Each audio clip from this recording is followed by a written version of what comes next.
Comenzamos pues el bloque vespertino de nuestra sesión. Lo voy a dejar pues con la doctora Dalila Marcano.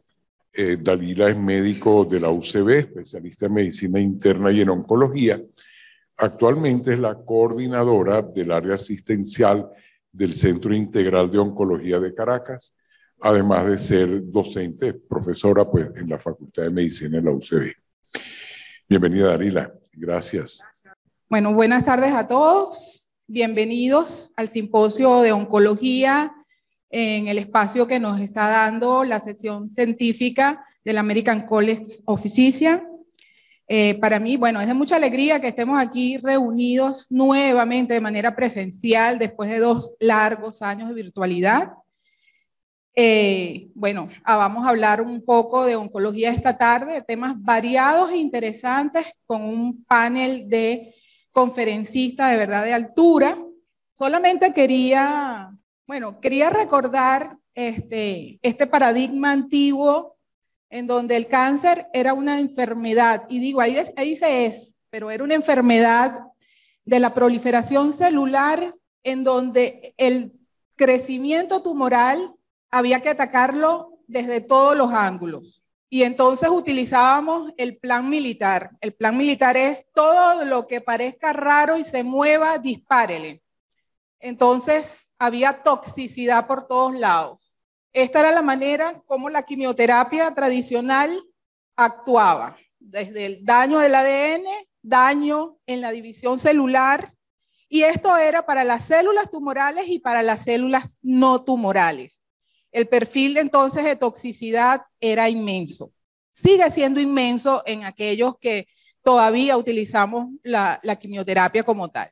Pero este paradigma cambió con la era de la biología molecular del cáncer, en donde ahora tenemos blancos moleculares, tenemos puntos de control inmunológico, tenemos otra manera de atacar el cáncer, ya como quien dice, tiro al blanco, sin esa mentalidad militar de atacar todo lo que se mueva. Solamente quería dar esta noticia. Eso es todo lo que hemos avanzado en los últimos años en la oncología. Esta tarde, como les dije, tenemos un panel de verdad excelente que los voy a ir presentando los voy a presentar todos de una vez para, en función del tiempo, no atrasarnos. En primer lugar, va a estar con nosotros el doctor César Prue, fellow del American College of Physicians, médico nefrólogo de amplia y reconocida trayectoria, con ejercicio profesional y experiencia clínica de muchos años en el Centro Médico de Caracas. Luego estará con nosotros la doctora María Alejandra Torres Viera, quien estará vía online desde España. La doctora María Alejandra tiene un amplio y brillante currículum del que voy a destacar, que es médico cirujano egresada de la UCB, médico hematólogo UCB con una subespecialización en linfomas en el Instituto de Oncología y Hematología de la UCB, con máster en inmunonutrición, nutrición oncológica. La doctora Torres tiene más de 27 años de experiencia clínica. Ella es referencia en el área de linfomas y líder en varios grupos de estudios de las enfermedades linfoproliferativas a nivel nacional e internacional. Tiene una amplia carrera en investigación y publicaciones científicas, más de 70 artículos publicados y presentados. Es miembro activo de varias sociedades y asociaciones científicas, en la que destaca la Sociedad Venezolana de Hematología y la Asociación Europea de Hematología. Actualmente es director y médico jefe del Hospital de Día Hematología Oncológica 360, ubicado en la Clínica Santa Sofía, Caracas, presidente de la Comisión Nacional de Linfomas de Venezuela, vicepresidenta del Grupo GEL, Grupo Latinoamericano para Estudios de Trastornos Linfoproliferativos. La carrera de la doctora Torres es muy productiva. Pudiéramos estar aquí hablando de su currículum toda la tarde, pero bueno. La tercera conferencista, para cerrar con broche de oro, nos acompaña una excelente y destacada internista, la doctora Elizabeth Hernández Mauriz, quien cuenta con una fructífera labor docente y asistencial. Es profesora agregada de la Cátedra de Clínica y Terapéutica Médica C del Hospital Universitario de Caracas, UCB, coordinadora de posgrado de Medicina Interna del Hospital Universitario de Caracas, UCB, jefe de servicio de Medicina 3 en el Hospital Universitario de Caracas, y Elizabeth también cuenta con estudios avanzados en Medicina Interna en la Universidad Complutense de Madrid. Vamos a comenzar entonces con el doctor César Prus. Como le dijimos, es nuestro primer bate, aunque en el argot beisbolístico él es cuarto bate natural, y nos va a hablar de la onconefrología. ¿De qué se trata? Vamos a ver, doctor. Adelante. El tema que esta pequeña conferencia es más un mensaje que una conferencia. La onconefrología es algo relativamente nuevo de dos cosas muy viejas, que son la nefrología y las enfermedades tumorales. Y básicamente lo que queremos conversar es la interacción de los tumores sobre la función renal, de los tratamientos sobre la función renal y muchas veces de los tumores y los tratamientos al mismo tiempo sobre la función renal. Esta primera lámina es simplemente para que vean la prevalencia de enfermedad renal crónica en pacientes con cáncer. Aquí hay 5 casuísticas, ¿ves? Esta tiene como 9.000 pacientes y después 1.000 y tantas.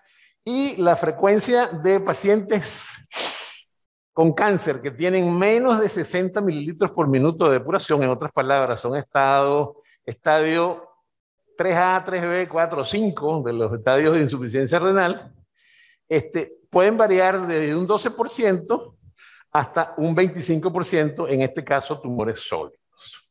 Un porcentaje de pacientes con cáncer que tienen, muchos no lo saben, insuficiencia renal crónica en esos estadios. Esto es un estudio bien reciente, tiene semanas, ni siquiera tiene página, no tiene referencia bibliográfica porque está meramente online. Es un estudio hecho por los canadienses en Ontario, y ellos básicamente lo que hicieron fue estudiar 3 grupos.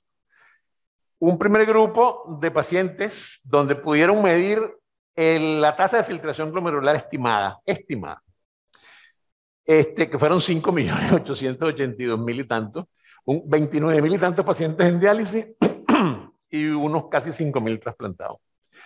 Y aquí están los resultados en la incidencia, el riesgo de que se presente cáncer y la mortalidad del cáncer en cuestión. Aquí están todos.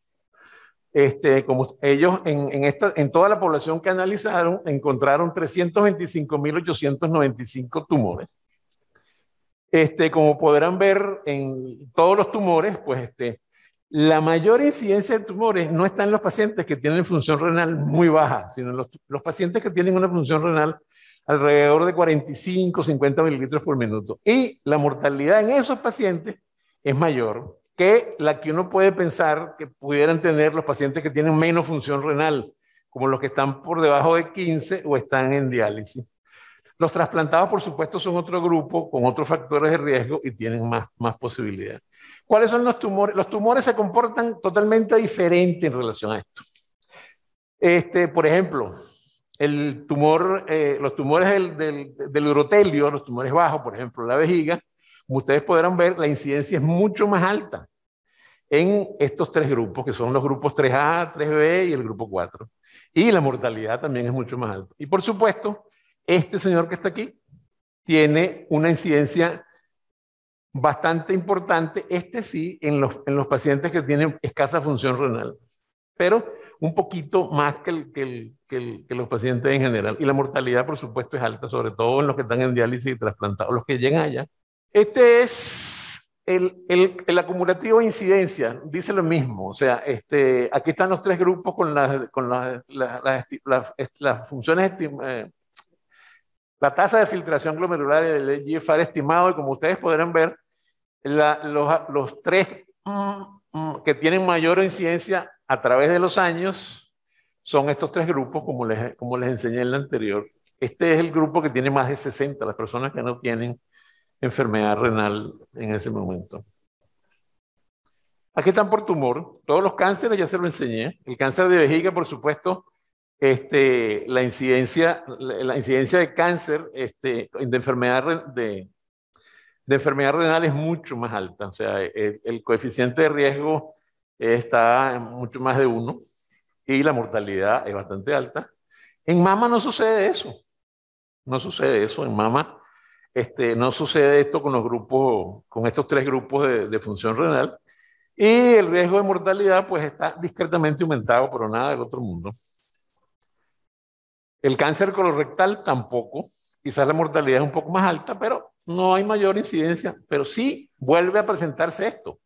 Los pacientes que se sientan en el consultorio, que son grupo estadio 3, que son los que van con una creatinina normal muchas veces, y otros con una creatinina discretamente alta, pues tienen mayor incidencia de cáncer.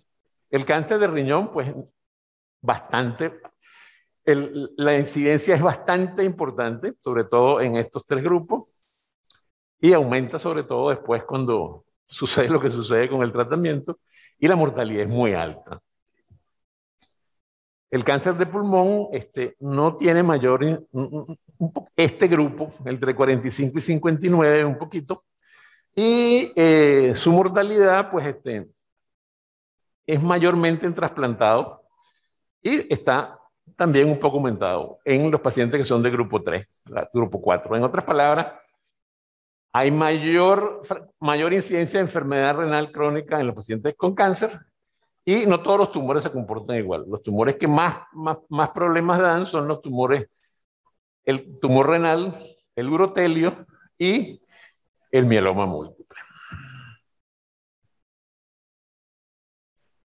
El problema, saliendo de esta parte epidemiológica, el problema fundamental uno de los problemas fundamentales de esto que se llama onconefrología es, bueno, cuando llega el paciente y el oncólogo lo ve, que tiene el diagnóstico de cáncer, entonces tiene que elegir un fármaco o unos fármacos, tiene que calcular una dosis, donde muchas veces esto es muy frecuente, la superficie corporal del paciente, a veces el peso nada más, y tiene que ajustar para la función renal. Tiene que tener cuidado porque no puede ajustar en base a la creatinina. La creatinina no es un marcador de función renal. El marcador de función renal es la tasa de filtración glomerular. Y esto es más o menos el esquema mental, ¿no?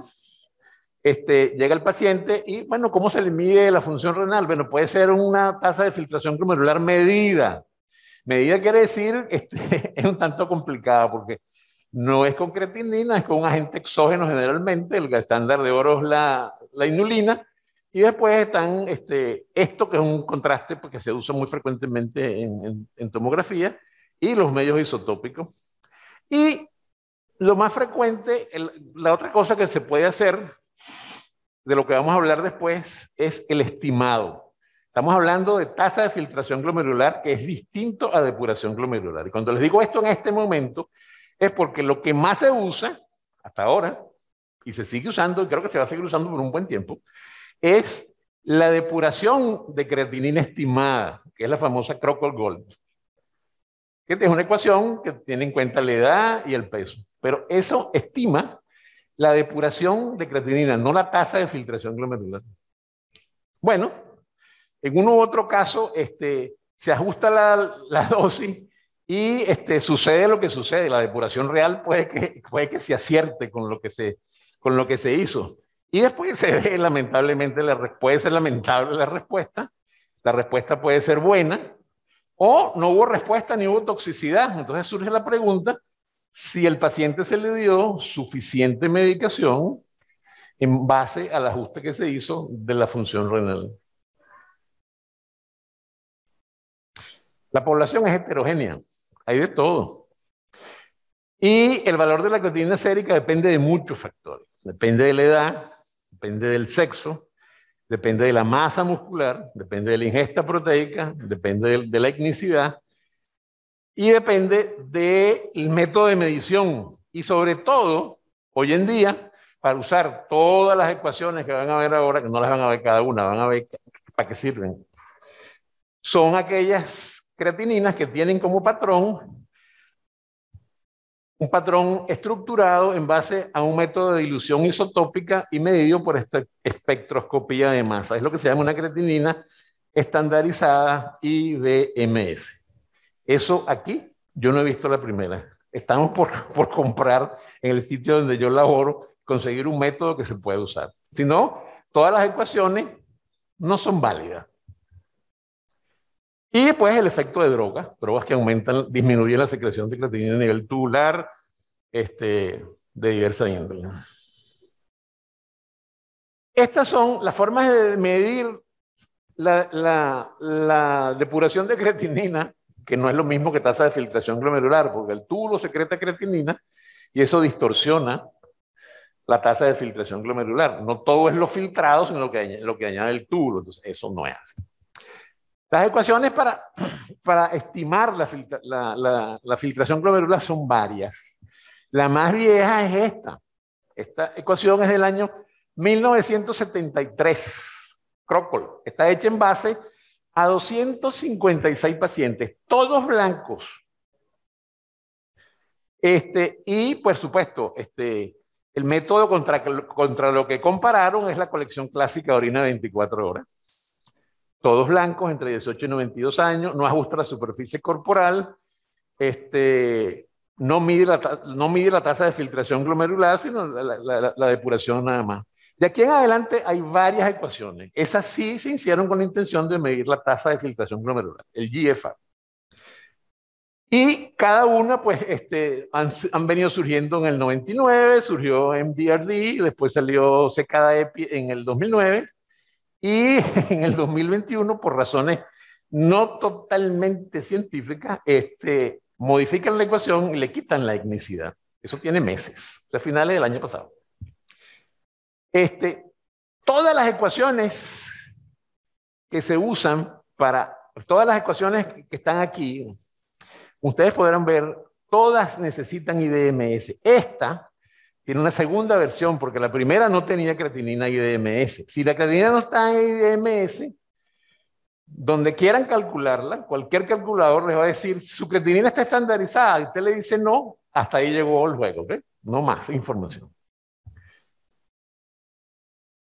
Y todas tienen limitaciones en los grupos que analizaron. No voy a entrar en cada ecuación porque nos llevaría mucho tiempo. Pero lo que sí quiero que les quede claro es que ninguna tiene una buena representación de pacientes con cáncer, incluida la eGFR que mide cistatina y la eGFR que mide creatinina y cistatina. Ninguna tenía hasta el año 2012 una buena representación de pacientes con cáncer. O sea que son pacientes que, como vieron en un slide anterior, tienen muchos de esos factores que modifican la cifra de creatinina sérica. Esta es la primera ecuación en justicia, que fue validada para pacientes con cáncer. Bueno, y después se cometió una injusticia cuando la publicaron. Esta es una ecuación del doctor Tobias Janowitz, y es la fórmula, la ecuación es la ecuación de Cambridge. No está en los tools, en las herramientas que se usan frecuentemente. Son 2.741 pacientes. Él tiene varias publicaciones, pero bueno, comparó todas las ecuaciones, vean cuántas hay, ¿no? El trabajo le cayeron encima, y los padres de las ecuaciones, que son Andrew Levy y la doctora Leslie Inker, que están en Tufts University, concluyen en una revisión de esto, a propósito de la dosis de carboplatino, que la validación interna de esta data, que se hizo para la ecuación de Cambridge, dice que la ecuación más precisa, indexada para superficie corporal, es la EPI 2009. O sea, ellos reconocen en base a los datos de que su ecuación del año 2009, previa a la del 2021, es la más precisa. No se quedó ahí. Hace poquito, marzo, los brasileros, la Escuela Paulista de Medicina, la doctora Verónica Costa Silva, presentan 1.200 trabajos, 1.200 pacientes con tumores sólidos, y comparan el eGFR estimado, la tasa de filtración glomerular estimada, con un estándar de oro, que es la medida con creatinina EDTA. y comparan varias fórmulas, ¿ok? Esta es la edad, esta es la medida de lo que midieron. Y esta es la ecuación de Kroll, que es la que más vieja, que ha sido usada y se sigue usando. Esto es el error, que es cuánto se desvía en mililitros por minuto por 1,73 de superficie corporal de la medida. Bueno, esta se desvía en 8.1 con este rango.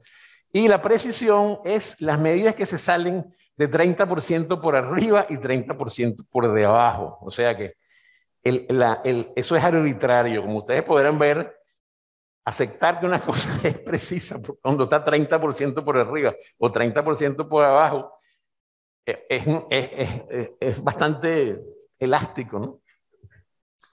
Bueno, ellas demuestran aquí que examinan todas las ecuaciones que están disponibles en las herramientas que se usan. Aquí está la ecuación de Cambridge que les acabo de mencionar, que es superior a la de Kroll, tanto en error como en la precisión. Y dicen que la mejor es la que utiliza cistatina y creatinina, que tiene un error de 2 mililitros por minuto y una precisión de 7.8. 7.8 mediciones están por encima o están por debajo del 30% de lo que ellos estiman. Pareciera ser que esta fuera la respuesta al problema. El problema es más complejo, porque esto es eGFR, que se usa la clasificación de estadio de insuficiencia renal, de acuerdo a la clasificación de la National Kidney Foundation, de los americanos, que están los grupos, del grupo 3 para abajo. Y aquí está lo que usa el FDA cuando estudió las medicinas, los fármacos, incluyó los antibióticos también, y en base a esto ellos dan recomendaciones para ajustar dosis. Esto que está aquí está en mililitros por minuto por unos 73 metros cuadrados de superficie corporal. Esto está en mililitros por minuto, no está indexado para la superficie corporal. Entonces, hay que tener cuidado cuando no se puede hacer una dosificación o se puede ver cómo va a ajustar uno. Tiene que ver, ya hay ajustes indexados para la superficie corporal, pero muchos todavía simplemente están con la vieja fórmula de Kroll, que es la que se ha usado desde el año 1992, empezó a usar la fórmula, pero fue diseñada en 1973. Tiene el mismo tiempo que yo tengo de graduado en médico. Entonces, esto es importante. ¿Cómo hace uno? Bueno, si uno calculó esto, uno puede pasarse para acá, desindexándolo. Y para desindexar es muy sencillo. Uno multiplica la tasa de filtración glomerular por la superficie corporal del paciente y lo divide entre 1,73. Para tener una idea más rápida, ustedes ven 1,73. Si esto es igual a 1,73, son equivalentes. Si esto es mayor de 1,73, va a ser mayor y lo contrario va a ser menor. ¿Qué hacer en la práctica clínica? Bueno, estimar el GFR, como les dije, la recomendada ahorita es la 2021. No voy a entrar en las razones por qué se hizo, ¿ok? Ni lo voy a decir tampoco, para no meterme en problemas.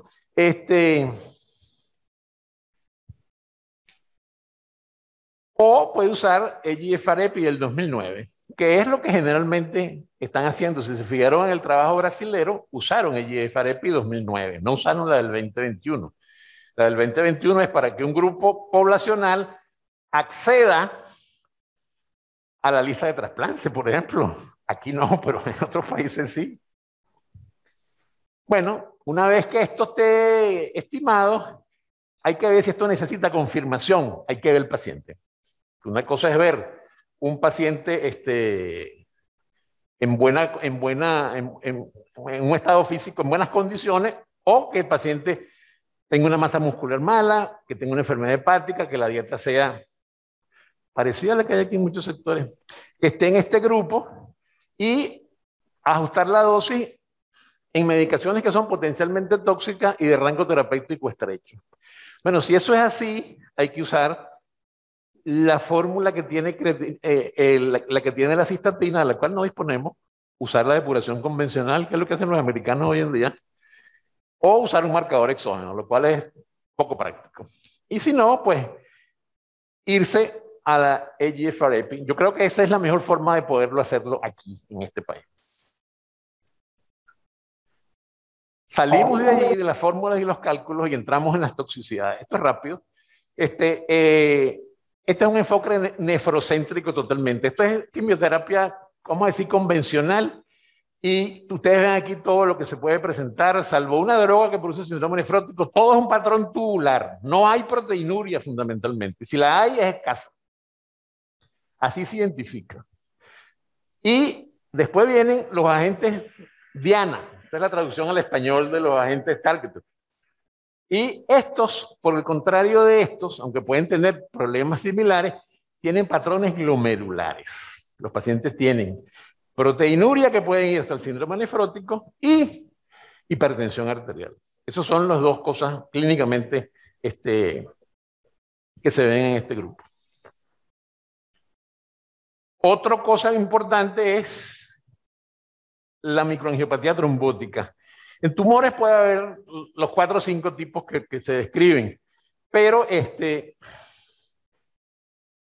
se diferencian un grupo de drogas de otro grupo de drogas. Por ejemplo, en el grupo donde está la gencitabina y la mitomicina, es simplemente una microangiopatía trombótica que se ve clínicamente aparente, tiene todos los síntomas conocidos por ustedes como microangiopatía trombótica, en la que se asocia al VEGF o a los agentes inhibidores del punto de chequeo. Actualmente es localizada a nivel renal, solamente sube la creatinina y si no se sospecha, pues no se hace el diagnóstico. ¿Cómo se llega al diagnóstico?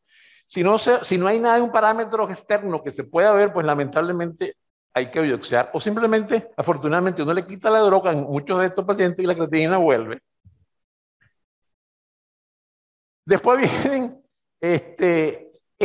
la inmunoterapia, los inhibidores del punto de chequeo y las células CAR. No voy a hablar nada de esto porque las conozco en fotografía.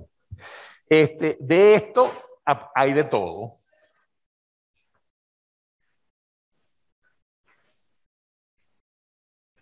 La frecuencia con que esto produce insuficiencia renal aguda es baja.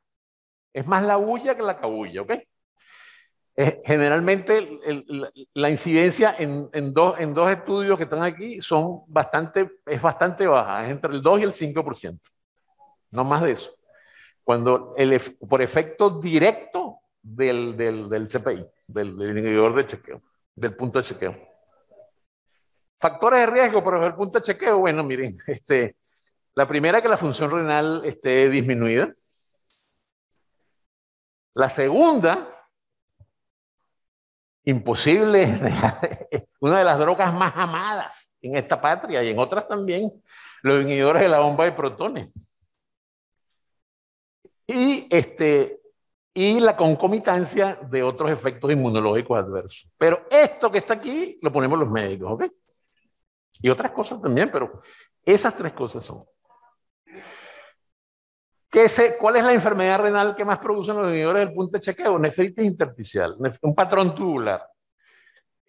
Simplemente hay una piuria estéril, la creatinina sube, aquí está el pico de creatinina. Algunos pacientes llegan a necesitar diálisis y después vuelven otra vez. Es no ligúrica, como casi todos los patrones. Uno que otro paciente no, pero casi todos estos pacientes están orinando. La única manifestación es, y lo pescan con una cinta. Si tiene esterasa leucocitaria y no la tenía antes, ve qué pasó. Probablemente tenga el problema. Aquí más nada. ¿Puede llegar más allá? Sí. ¿Cuándo pensar que llega más allá? Cuando aparece proteinuria. ¿A dónde llega? Llega a cosas serias. Puede producir una podocitopatía, una membranosa, por ejemplo. Yo he tenido oportunidad de ver un caso con una membranosa con nivolumab. Puede llegar a esto, que es una enfermedad asociada a una a una disrupción de la cadena del complemento, de la cadena alterna del complemento. Y puede llegar, lamentablemente, en la mayoría de esta revisión, a una glomerulonefritis paucimmune. Paucimmune para nosotros quiere decir generalmente es crescentérica, tiene semilunas y se lleva a la función renal rápidamente. Tengo que decirles que me van a decir, bueno, no importa, yo no lo voy a biopsiar, yo le hago un ANCA, y si el ANCA es positivo, o el anti-PR3 o el anti-MP2 es positivo, esa era, tenía proteinuria, hematuria, esa era. No, aparentemente de 8 pacientes de 11, el ANCA era negativo, o sea, era de las paucimmune con ANCA negativo. Y 40% tenían la nefritis intersticial. ¿Cuántos se recobraron? Bueno, miren, aquí están, full recovery, el recovery completo 31%, parcial 42%, la proteinuria también un porcentaje, casi la mitad entra en remisión, la otra es remisión parcial, pero un porcentaje no despreciable se queda en diálisis, al menos por un tiempo, y un tercio se muere. O sea, pero esto es bien raro, eso es más raro que la enfermedad intersticial, que es lo más común. ¿Cuándo aparece? Bueno, aquí está. Renal aparece más o menos una media de 15 semanas. 15 semanas son 100 días, 90 días. Antes no lo van a poder ver. Y generalmente están precedidas por otras manifestaciones. Esto es rápido. Simplemente evaluar a una persona que tenía una hiponatremia o una hipercalcemia antes de esta aparición de estas drogas era más sencillo, pero ahora pueden contar aquí, lo puse en negro para el sodio y en verde para el calcio, hay por lo menos 5 posibilidades para cada uno, entre lo que pasa en el riñón y lo que pasa en el sistema endocrino. O sea que esto complica un poco las cosas, pero más nada. Son excelentes drogas, sí son. Insuficiencia renal con cáncer, factores de riesgo, miren, enfermedad renal crónica es el Hazard Radio más alto. Después vienen otras, pero esta es la más alta. Esta es una enfermedad multifactorial, no les voy a leer el slide. Quizás lo más frecuente de todo esto esté aquí, de lo que uno ve a diario, lo más frecuente esté aquí. Y esto es, bueno, producto del manejo del paciente en el hospital, producto de las cosas que hay que usar para los pacientes, los antibióticos, de la hidratación, de muchas cosas. Esto es lo más frecuente. Lo demás no se los voy a leer como les dije. Y termino diciéndole que la medicina, en muchas cosas, y en esto no deja de ser, es la ciencia de la incertidumbre y el arte de la probabilidad. Hay que estar siempre pendiente de que lo que estemos haciendo no sea cierto ni correcto y ver qué probabilidades son. Las probabilidades pueden ser buenas, pueden ser malas, pero en esto es una parte nueva de la nefrología. Esto es un mensaje nada más. Queda mucho por hacer en este país más, porque el costo de las drogas es muy alto. Y para ver una complicación, una nefritis intersticial, una insuficiencia renal aguda, perdón, asociada directamente a un agente inhibidor del punto de chequeo, usted necesita ver 100 pacientes para ver 2 casos o un caso. A lo mejor tiene suerte y lo ven los 2 primeros y los otros 98 no los ve. Pero aquí tiene que pasar tiempo. Bueno, eso era todo. Muchas gracias. Bueno, muchas gracias al doctor César Prus. Excelente conferencia. Antes de continuar con la doctora María Alejandra Torres, que nos va a hablar de linfomas marginales, quiero recordarles que al final, si el tiempo nos lo permite, habrá una sesión de preguntas. Continuamos con la doctora Torres y su conferencia de linfomas de la zona marginal. Buenas tardes. Gracias al American College of Physicians, capítulo venezolano, en particular al doctor Cababe por esta amable invitación, que siempre es un honor. En los próximos minutos vamos a hablar un poco del linfoma de la zona marginal o MALT, linfoma como se le conoce. ¿Qué es lo que es importante para el internista? Nada que declarar. Me interesa sobremanera que entendamos de qué estamos hablando cuando hablamos de zona marginal. En el folículo hablamos del folículo secundario, la zona más externa, que está constituida por un tipo de linfoma linfocito B polirreactivo o oligoreactivo, que quiere decir que no es tan específico en su selección desde el punto de vista de la estimulación del receptor de célula B, que puede de alguna manera generar mecanismos de comunicación intracelular conducentes a proliferación, a migración, apoptosis, etc. Recordemos que para que esto ocurra no solamente debe haber estimulación del BCR, eventualmente el receptor tipo TOL a través de la comunicación de la Bruton quinasa despierta los mismos mecanismos de proliferación, migración y apoptosis. Pero este linfocito B, además de ser oligoreactivo, es decir, no es monosensitivo, sino polisensitivo a muchos antígenos, es muy rico en este receptor de células del tipo TOL receptors. La segunda circunstancia es que puede generar una respuesta inflamatoria, inmunológica primaria o secundaria, y que en ese compartimiento entonces tendremos células T y macrófagos. Desde el punto de vista de lo que es linfoma, en cambio, se trata de una transformación de ese componente linfoide normal y sano a un componente tumoral, y generalmente se refiere a un conjunto de agregados de tejido linfoide distribuidos en las capas de la submucosa de sistemas como el gastrointestinal, genital, respiratorio, urinario inclusive, pero además en otros tejidos no especializados con tejido asociado a mucosas en términos de infiltración linfoide como ojos, piel, tiroides, glándula mamaria, lengua y glándulas salivales.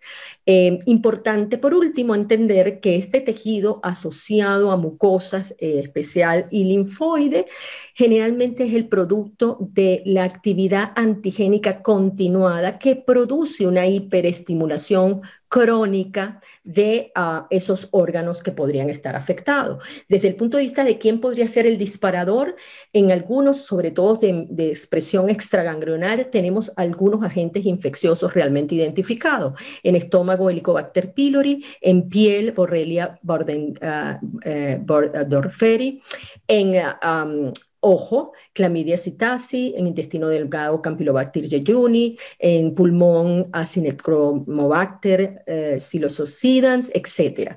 Sin embargo, por supuesto, la característica clínica va a depender de cuál es el tejido afectado, y la oportunidad terapéutica de identificar un posible agente infeccioso está en la puerta de la entrada, pero ha sido fundamentalmente exitosa solo en linfoma gastrointestinal. El modelo es un poco la presencia de un fenómeno infeccioso genera un conjunto de células T reactivas que van inicialmente contra el germen en sí mismo o contra autoantígenos provocados por la circunstancia inflamatoria que el mismo genera. Un conjunto de células B inicialmente polirreactivas o monorreactivas, un estado proliferativo continuado, una persistencia de una respuesta inflamatoria a nivel celular con citoquinas de inflamación, probablemente facilitada por la presencia de radicales libres, un entorno tremendamente inflamatorio que produce inestabilidad genómica y con ello anormalidades genéticas sucesivas que pueden producir dos cosas. La primera, independencia de la respuesta ahora inmunológica o de proliferación al antígeno inicial, lo que le produce resistencia a la posibilidad de que me traten con antibióticos, y segundo, la posibilidad de transformación histológica. Segundo concepto importante, el fenómeno inflamatorio es una signature, es una característica con un patrón de citoquinas y de movimientos y de actividades celulares muy característicos y que dependen de quién es el elemento inicial, infeccioso o químico o biológico que esté de alguna manera afectando al organismo. La respuesta inicial se hace a través de antígenos de receptor asociados a patrones moleculares, pero luego cuando hay daño de tejido hay una segunda respuesta inflamatoria que se asocia al daño celular y que de nuevo es característica.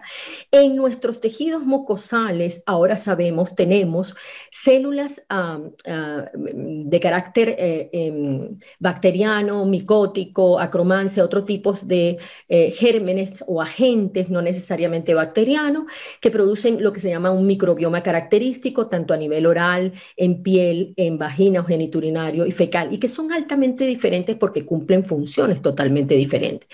Ahora sabemos que en el linfoma MALT, ese microambiente tumoral es responsable de la oncogénesis, y los genes que se relacionan con regulación epigenética son el evento más temprano de lesión y ocurren tanto como en el 90% de los linfomas de la zona marginal. Pero también sabemos que resulta que cuando uno evalúa ese micro o ese entorno tumoral, encontramos que la mayoría de los pacientes tienen disbiosis, es decir, que el dominio de su microbioma en términos de bacterias o de acromancias o de hongos o virus es diferente al individuo saludable. Y con eso decirles simplemente que estos afectan, este microbioma se afecta sí por el estilo de vida, por la edad, por la predisposición genética, por la dieta, por lo que usamos, por ejemplo, en piel, por drogas como antibióticos, etcétera, que pueden producir una alteración de esta respuesta, una disbiosis, sin duda, una enfermedad crónica sobre la cual se instala finalmente un linfoma. Desde el punto de vista del linfoma MALT en sí mismo, tenemos 3 entidades identificadas: linfoma esplénico, linfoma nodal y, por supuesto, el extranodal, o el que ha asociado a tejidos o a mucosas. Y fíjense que los drivers, en términos de transformación genética, las lesiones epigenéticas que se conocen y genéticas están identificadas y son diferentes. Y esto es lo que confiere una característica clínica diferente e individual para cada uno de ellos. El más frecuente, el extranodal; el menos frecuente en 30% de los casos, repartidos como nodal, asociado generalmente a hepatitis C, ojo, o esplénico, se puede asociar también a hepatitis C, pero puede ser autoinmune. Y en este momento se acaba de identificar una fase, digamos, en el espectro previa al desarrollo de un esplénico, que es una linfocitosis clonal circulando en sangre periférica. Importante reconocer que este es el cuarto linfoma más frecuente dentro de los no-Hodgkin, constituye aproximadamente el 9% de los linfomas en total. El extranodal de estómago es el más frecuente de todos. La casuística en términos de edad es edad media a partir de los 50 años. Por supuesto, tenemos un panel característico que no voy a insistir. Para nosotros como hematólogos es indispensable la revisión de la biopsia, y por supuesto ningún linfoma se diagnostica sin biopsia de los elementos comprometidos. En términos de score nos interesa para esplénico, que generalmente está afectado médula, y aquí está un concepto importante para ustedes: una esplenectomía en un primario esplénico no resuelve la enfermedad.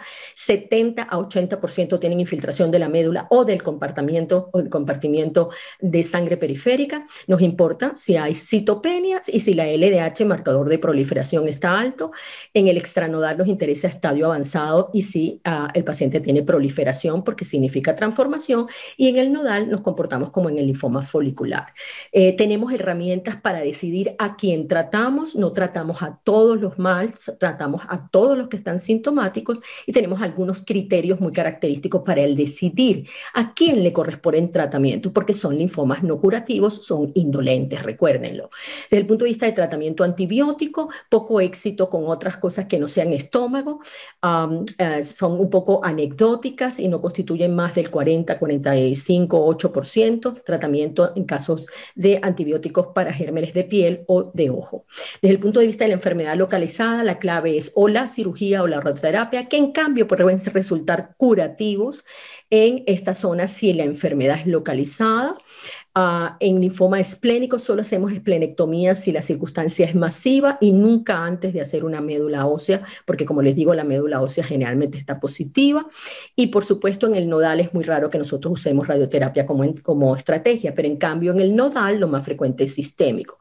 Si no tenemos sino enfermedad avanzada, ponemos tratamiento con algún anquilante y un inmunomodulador tipo rituximab. No nos gusta la poliquimioterapia. Esquemas típicos de linfomas como el CHOP se usan solo en el caso de que hay transformación o agresividad de la enfermedad, y la mayoría de ellos, si no está asociado a hepatitis C, van a una estrategia de mantenimiento con inmunoterapia tipo antecedente por 2 años. Entonces, el linfoma de la zona marginal es una entidad relacionada con una signature inflamatoria de estructuras con alta exposición antigénica como mucosas, piel, vaso y placas de Peyer. La misma puede tener una fuente infecciosa, pero también de autoantígenos en el caso de autoinmunidad. En tal sentido, el microambiente tumoral es la clave de la oncogénesis en el linfoma de la zona marginal. Se han identificado agentes infecciosos como claves de la estimulación antigénica crónica en el 60% de los casos. Su variación clínica incluye linfocitosis clonal, expresión nodal, expresión extranodal, esplénica y de médula ósea. Su tratamiento incluye desde el tratamiento del agente infeccioso, pasando por la radioterapia o cirugía en caso de enfermedad localizada, e inmunomodulación o quimio no compleja en el caso de enfermedad sistémica. El pensamiento clave del clínico en la enfermedad sistémica es el control de la enfermedad, pero no el concepto de curabilidad.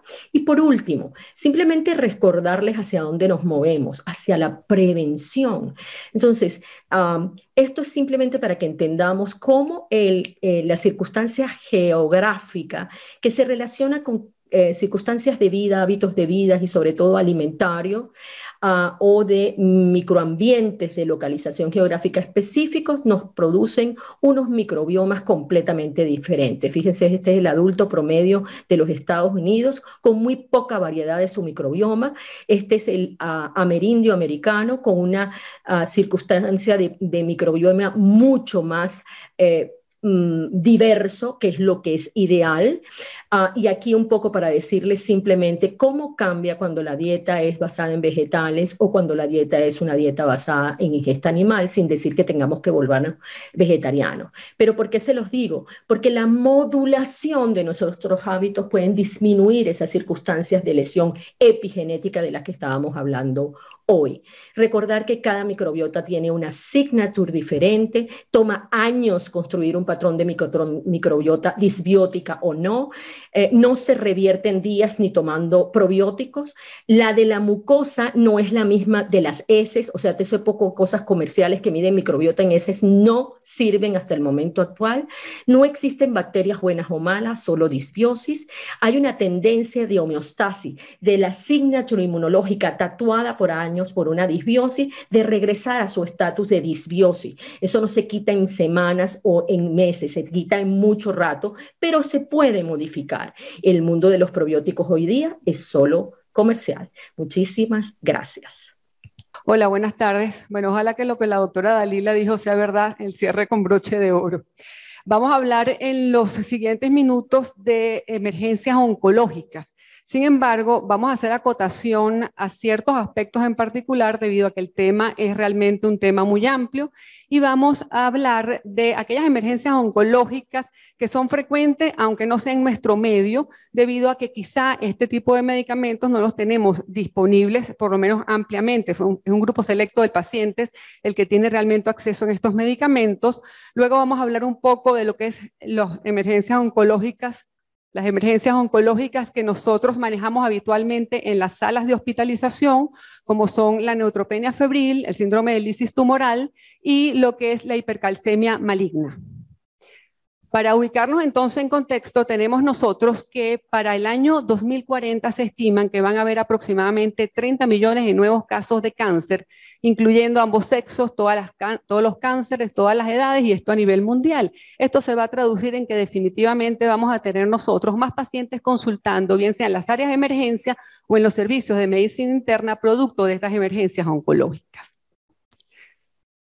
Siguen siendo los más prevalentes los cánceres de mama, pulmón y colorectal, y hasta el 20% de los ingresos a los servicios de medicina interna van a tener sospecha de una neoplasia. En los últimos 40 años se ha duplicado la supervivencia y la disponibilidad de nuevas terapias, y el aumento de la supervivencia deriva entonces en lo que dijimos anteriormente, que debemos estar preparados para la atención protocolizada de estas emergencias oncológicas. En las emergencias oncológicas vamos a clasificar en pacientes que no tienen el diagnóstico de neoplasia y llegan con una emergencia oncológica, o pacientes que tienen el diagnóstico ya de una neoplasia, o en aquellas emergencias que son productos de la asociación a tratamiento. Y por otra parte vamos a hacer, como ya dijimos anteriormente, algunos tips especiales en cuanto a neutropenia febril, hipercalcemia y lisis tumoral. Empezamos nosotros entonces por lo que va a ser la inmunoterapia. Cuando hablamos de inmunoterapia y emergencias oncológicas, vamos a hablar de los tratamientos con las células TCAR y los tratamientos con los inhibidores de los puntos de control inmune. Cuando hablamos de la terapia de las células T-CAR, vamos a ver que esta es una terapia en donde se extraen los linfocitos T del paciente. Estos linfocitos T del paciente en el laboratorio son procesados, se les adiciona un gen que codifica para un receptor y este receptor va a reconocer un antígeno específico de las células tumorales, siendo entonces una terapia dirigida. Una vez que se hace esto, eso vuelve a infundirse al paciente después de hacerle un ciclo de quimioterapia. Luego tenemos los inhibidores de puntos de control inmune. Nuestro sistema inmunológico normalmente tiene puntos de control. Estos puntos de control, ¿qué es lo que hacen? Apagan la célula T para que de esta manera no pueda destruir las células propias del organismo. Muchos cánceres tienen sobreexpresión de ciertos receptores y eso es la manera de que ellos escapen de esa destrucción por parte del sistema inmunológico. Entonces, los inhibidores de los puntos de control inmune o los checkpoints son básicamente dirigidos hacia el antígeno 4 del linfocito T hacia lo que es el ligando del receptor de muerte celular programada o al receptor de muerte celular programada. Como vemos nosotros acá, normalmente si nosotros se une el anti-PD1 junto con el anti-PDL1, esto hace que se apague la célula T y no pueda destruir la célula tumoral. Si nosotros en estos checkpoints agarramos y de alguna manera ponemos un anticuerpo anti-PD1 y anti-PDL1, liberamos ese apagado de la célula T y la célula T está activada para destruir la célula tumoral. Esto es básicamente lo que ocurre en este contexto, ¿no? Entonces, cuando hablamos de las células T-CAR, habitualmente las células T-CAR son un blanco terapéutico, pero para neoplasias hematológicas, básicamente, y como vemos aquí se dirigen contra CD19. Aquellas células que tienen CD19 son las que van a ser atacadas por este T-CAR que fue ideado para el CD19. Y esto lo vemos inicialmente en lo que son las leucemias, los linfomas y hay algunos trabajos en mieloma múltiple con las células, con el tratamiento con células T-CAR. Entonces, ellos van a tener unos efectos secundarios, unas emergencias oncológicas bien particulares, y aquí tenemos los efectos adversos principales de las células T-CAR. El principal de ellos es el síndrome de liberación de citocinas. Ese síndrome de liberación de citocinas ocurre en un porcentaje bien alto en estos pacientes. Hay reportes de hasta el 70-80% de los casos de los tratamientos con células T-CAR produciendo un síndrome de liberación de citocinas. Este síndrome de liberación es un cuadro clínico en el que hay fiebre, hay hipotensión, hay taquicardia, hay coagulopatías y hay hipoxia y disfunción multiorgánica con elevación de la proteína C reactiva y de la ferritina. El diagnóstico diferencial de este síndrome de liberación de citocinas habitualmente son sepsis y el otro es el síndrome de lisis tumoral, o sea que la mayoría de los pacientes en que se hace este diagnóstico previamente ya han sido tratados con antibióticos.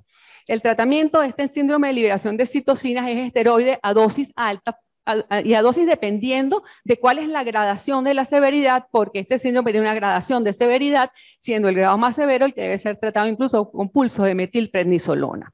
El otro blanco importante es el tocilizumab, debido a que la mayoría de las citocinas están dadas por la interleuquina 6, el factor de necrosis tumoral alfa y el interferón gamma. Sin embargo, cuando se piensa la posibilidad de dar tanto esteroides con tocilizumab, hay que hacer la consulta con el oncólogo o con el hematólogo, porque todavía no estamos muy claros de cuál puede ser la repercusión en el tratamiento de la neoplasia de tratar con este tipo de drogas. Luego tenemos el síndrome de neurotoxicidad relacionada con las células T-CAR. Este síndrome de neurotoxicidad, hay una respuesta inflamatoria en el sistema nervioso central con liberación de citocinas y se producen diversos efectos como pueden ser déficit neurológico, una de las más reportadas es la afasia de expresión, alguna focalización neurológica y los diagnósticos diferenciales son mediante resonancia magnética nuclear o con el estudio del líquido cefalorraquídeo. Normalmente este síndrome de neurotoxicidad se asocia también al síndrome de liberación de citocinas. Se trata con esteroides también a dosis creciente dependiendo de la gradación de la severidad. El uso de tocilizumab solamente si está en asociación con el síndrome de liberación de citocinas porque el tocilizumab no penetra el sistema nervioso central. Otra de los efectos adversos de la terapia con las células T-CAR es el síndrome hemofagocítico, en donde hay, como sabemos, disfunción orgánica severa, puede haber disfunción de riñón, disfunción pulmonar, hay hemafagocitosis en médula ósea, hay unos valores muy elevados de proteína C reactiva, sobre 10.000 aproximadamente, y el tratamiento igualmente esteroides y tocilizumab, y por último, y aunque no se presenta, digamos a priori en el tratamiento, está la aplasia de células B, donde hay una pérdida prolongada de las células B no patológicas. ¿Y en qué se va a traducir esto? En infecciones por gérmenes oportunistas a repetición, y el tratamiento va a estar dado por infusión de inmunoglobulinas para evitar de alguna manera estas infecciones. Ahora, cuando hablamos de los inhibidores de puntos de control inmune, que ya dijimos más o menos cuáles son los blancos de acción, vemos que una gran mayoría de las neoplasias catalogan para ser tratadas con los inhibidores de los puntos de control inmunitario, sobre todo neoplasias sólidas. Y cuando hablamos nosotros de eso, tenemos los anticuerpos monoclonales contra lo que dijimos, el antígeno 4 de los linfocitos T, y la droga por elección es ipilimumab. Luego tenemos los anticuerpos monoclonales ante muerte celular programada y contra el ligando de la muerte celular programada, y aquí tenemos los nombres de cada uno de ellos llamados pues, por los oncólogos Pembro, Nivo, Dura, Abelu, a todo eso le ponemos el MAP. Vemos entonces nosotros, aquí están la gran cantidad de cánceres en los que se ha ensayado el tratamiento con los checkpoints o con los inhibidores de los puntos de control inmunológico. En los efectos adversos de los inhibidores de los puntos de control inmune tenemos básicamente la posibilidad de miocarditis, neumonitis, colitis, que además son los que producen mayor grado de mortalidad asociado a esto. Y la combinación de los diferentes blancos de acción va a hacer que estos efectos secundarios sean muchísimo mayores.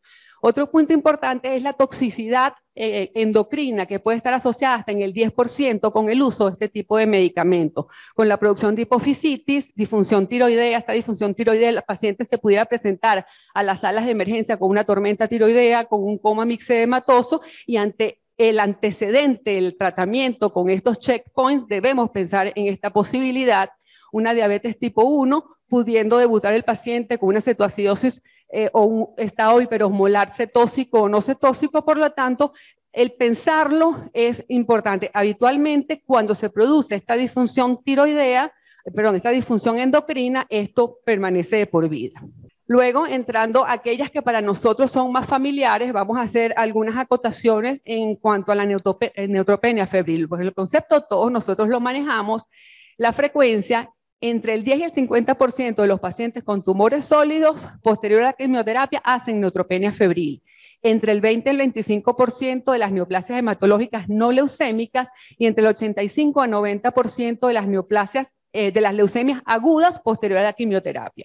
Normalmente empieza entre el día 7 y 14 después de la quimio. El 20 a 30% ameritan hospitalización, y la mortalidad del paciente neutropénico en los mejores centros con todos los recursos se aproxima al 10%.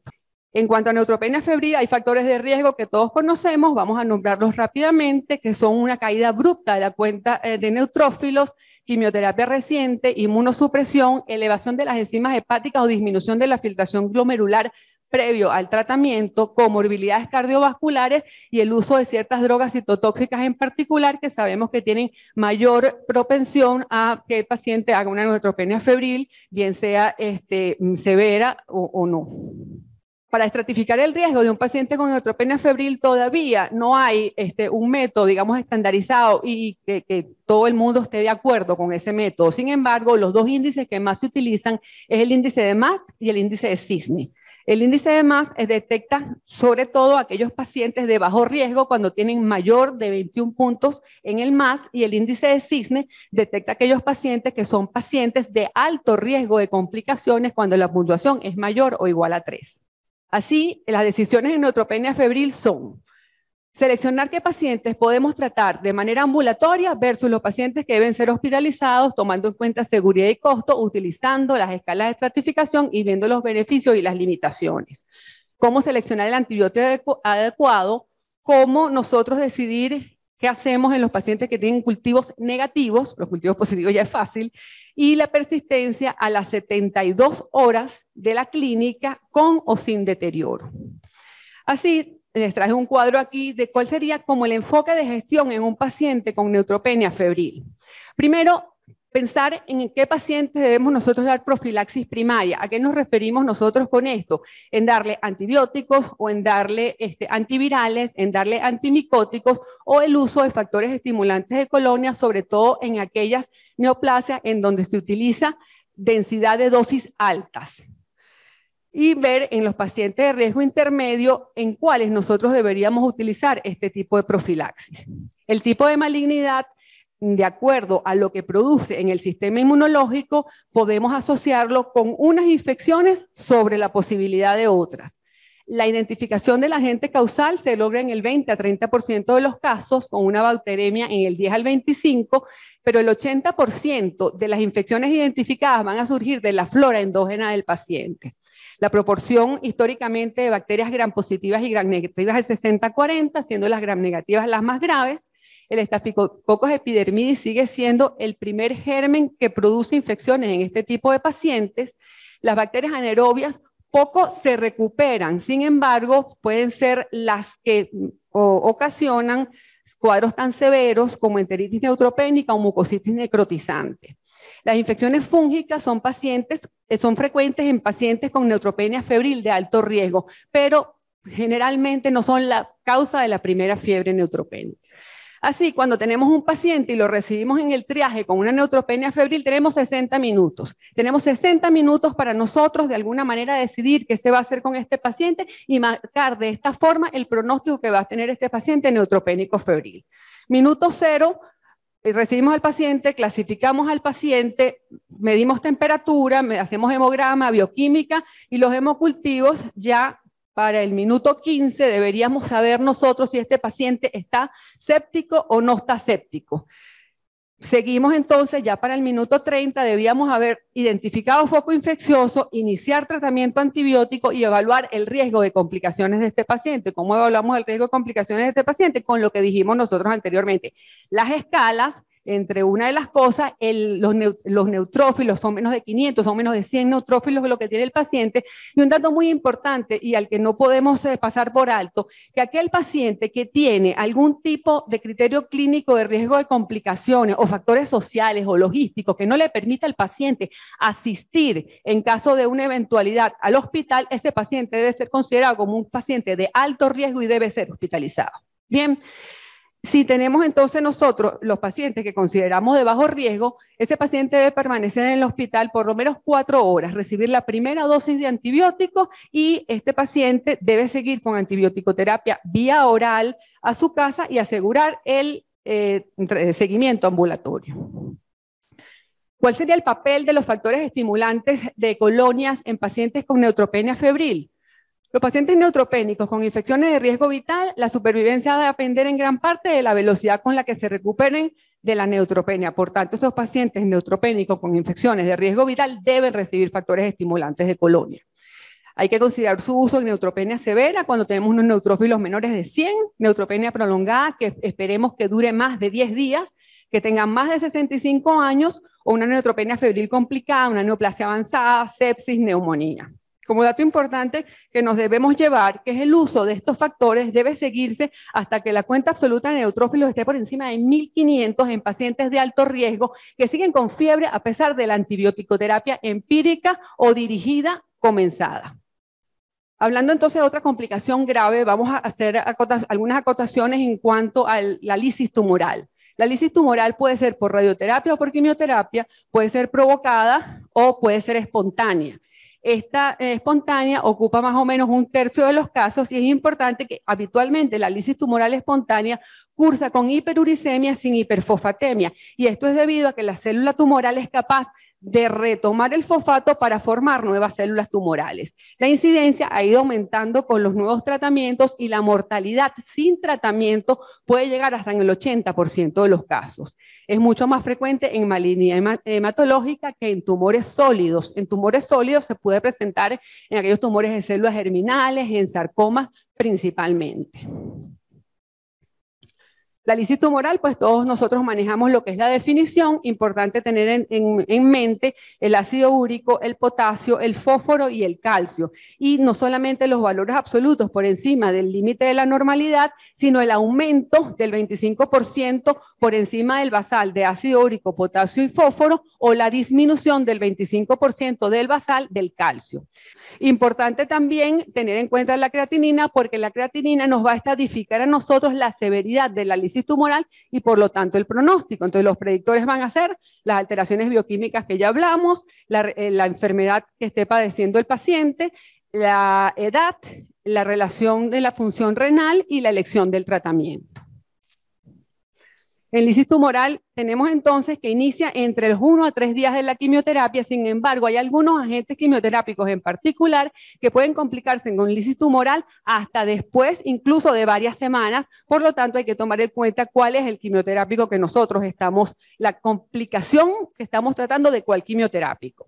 Tenemos entonces las alteraciones hidroelectrolíticas inherentes al síndrome de lisis tumoral con cada uno de sus correlatos clínicos. Y vemos por abajo lo que es el grado de severidad de la lisis tumoral medida básicamente por los valores de creatinina. En la estratificación de riesgo del síndrome de lisis tumoral, en las indicaciones de profilaxis, tenemos que el tratamiento básicamente es hidratación. Y la hidratación debe ser una hidratación entre 3 a 6 litros. Claro, esto es individualizando el paciente. Si tenemos un paciente cardiópata, un paciente de mayor edad, no podemos dar esta cantidad de líquido. El uso de alopurinol de manera profiláctica, sobre todo en aquellos de alto riesgo de desarrollo de lisis tumoral, que debe empezar por lo menos 3 días previos para dar chance al mecanismo de acción del alopurinol, ver las limitaciones que nos pueden dar con el uso de ciertos fármacos, el que el paciente esté en insuficiencia renal, y pensar en la necesidad del uso de la rasburicasa, bien sea de manera profiláctica o de manera tratamiento, que son completamente diferentes las dosis. Es muy importante tratar de no tratar la hipercalcemia en el síndrome de lisis tumoral, debido a que puede haber la unión del calcio con el fosfato y precipitar, empeorar insuficiencia renal, etc. Solamente en aquellos casos en que sea hipercalcemia severa y sintomática debemos tratar el calcio en lo que es la lisis tumoral. Y para finalizar tenemos la hipercalcemia. La hipercalcemia ocurre hasta en el 30% de los pacientes en el curso de la enfermedad. Su prevalencia, sin embargo, ha ido disminuyendo con el uso profiláctico de los bifosfonatos y el denosumab en pacientes con metástasis ósea.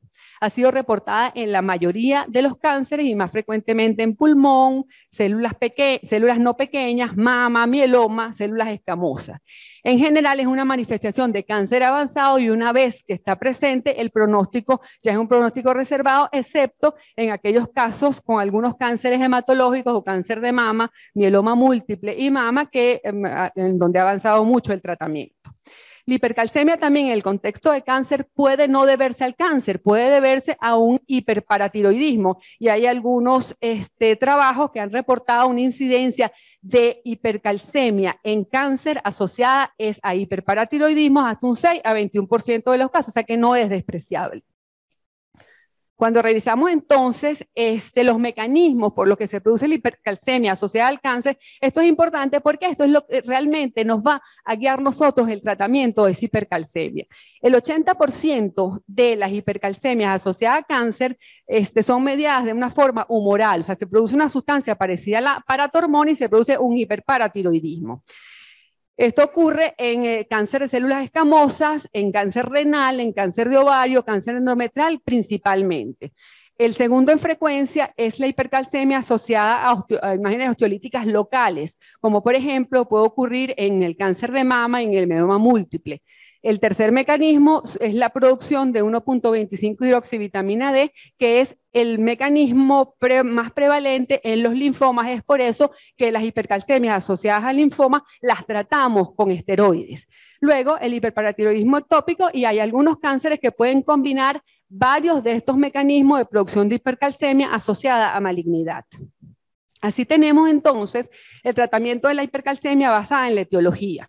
Podemos producir un incremento de la calciuresis, eso lo hacemos con fluidos endovenosos, básicamente soluciones isotónicas, reducimos la absorción ósea con el uso de bifosfonatos intravenosos, calcitonina subcutánea, denosumab subcutánea.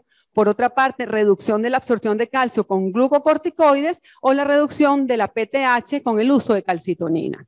Y viéndolo pues de otra manera, no sé si se ve suficientemente bien, tenemos entonces los fluidos endovenosos, tenemos el uso de furosemida, la calcitonina de salmón sobre todo, de vía subcutánea, sobre todo en aquellos pacientes que tienen hipercalcemia por encima de 15 miligramos y que necesitamos bajar rápidamente los niveles de calcio que no lo logran otros agentes. Con esto ya nosotros en pocas horas tenemos disminución de por lo menos 1 a 2 miligramos por decilitro de los niveles de calcio. Luego viene el uso de lo que son los bifosfonatos y quizá el de preferencia en su uso es el uso de epamidronato, que logra normalizar el 80 a 90% de los pacientes en 48 a 72 horas. Hay algunas acotaciones en cuanto al uso de epamidronatos en pacientes con insuficiencia renal y la duración de acción es más o menos entre 30 y 40 días. Luego tenemos la posibilidad del uso de denosumab, que es un anticuerpo monoclonal contra el RAM-KL, que impide que se una al RAM y de esta manera no hay activación de los osteoclastos y se utiliza muchas veces en aquellos pacientes o que tengan insuficiencia renal o que no haya respondido la hipercalcemia al uso de bifosfonatos. Tiene además la ventaja que su duración de acción es mucho más larga que la del solendronato y puede llegar hasta 104 días aproximadamente. Y bueno, para terminar y en aras del tiempo, la atención del apoyo en oncología es tan importante como el tratamiento del cáncer y requiere rigor científico y pensamiento crítico. Las emergencias oncológicas pueden ser la primera manifestación de una neoplasia o puede ser la causa de mortalidad si no se previene o se detecta. Adicional a las emergencias oncológicas clásicas, el advenimiento de nuevos blancos en tratamiento oncológico ha dado paso a nuevas emergencias oncológicas con las que debemos estar familiarizados y el apoyo del internista tanto en emergencias como en hospitalización ante una emergencia oncológica resulta crucial debido a la formación integradora inherente a la especialidad. Por su atención, muchísimas gracias.